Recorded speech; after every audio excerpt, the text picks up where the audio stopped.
خليني اقول لحضرتك على 6 نقاط.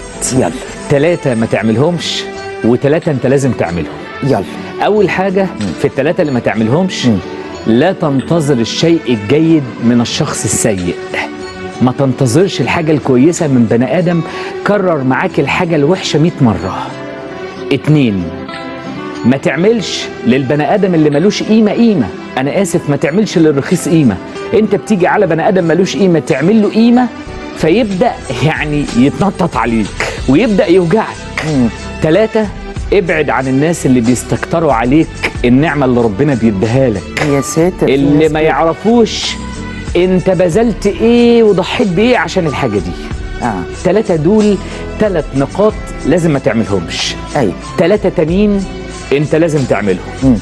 لازم تدي لاهل بيتك واسرتك جزء من وقتك.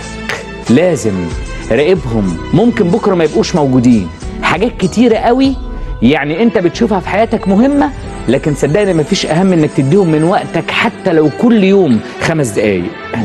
2 جه الوقت انك تصالح الناس اللي انت مزعلهم منك، واللي انت عارف ان انت مزعلهم وممكن تكون واخد حقوقهم وانت ما انتش واخد بالك. اخوك، اختك، شريك ليك في الحياه، واحد معاك في الشغل، مش هتخسر حاجه لو رجعت واديت لهم حقهم.